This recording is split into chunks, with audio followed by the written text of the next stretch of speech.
মানুষই করছো, তুমি একদম ছেলে মানুষই করছো জিয়া। এরকম করো না, এরকম কেউ করে নাকি? তুমি কত বুদ্ধিমতী, পড়াশোনায় কত ভালো, তোমার দিদি তো সবসময় তোমার কথা বলে, কত প্রশংসা করে, আর তুমি। আর আমি কি বলো না, থামলে কেন? বলো আমি কি, বলো। দেখো, তোমার দিদিভাইয়ের সাথে আমার বিয়েটা কিন্তু অনেকদিন আগে থেকেই ঠিক হয়ে আছে। আমার মা তোমার দিদিভাইকে অ্যাকসেপ্ট করেননি, তাই এটাতে এতটা দেরি হলো।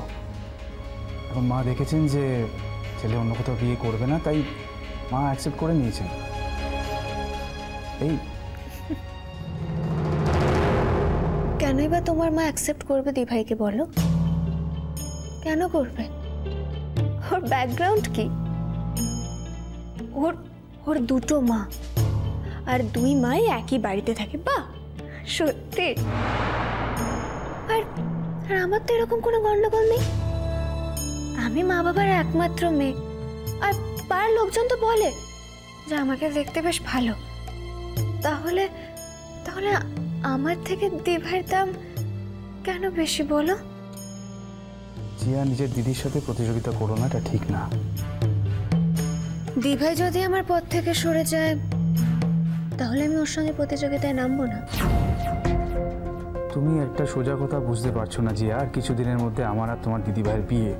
তোমার দিদিভাই যেমন আমাকে ভালোবাসে, আমিও তোমার দিদিভাইকে ভালোবাসি।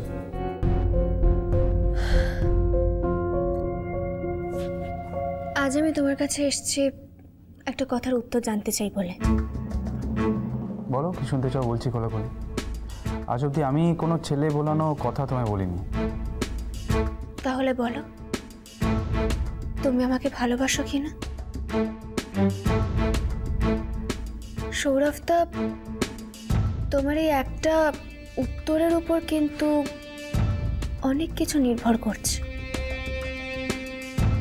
আমি যদি আমার এই ভালোবাসা না পাই, তাহলে তোমার ভালোবাসাও কিন্তু আমি রাখতে দেব না। ধমকে বকে আমাকে তোমার পথ থেকে সরাতে পারবে না সৌরভদা। আজ আমার একটা উত্তর চাই। জিয়া, ভয় দেখিয়ে জোর করে ভালোবাসা আদায় করা যায় না। বুঝেছি, আমি আমার উত্তর পেয়ে গেছি। তার মানে তুমি আমাকে আমাকে ভালোবাসো না, তাই তো? তুমি কেন বুঝতে পারছো না বলো তো?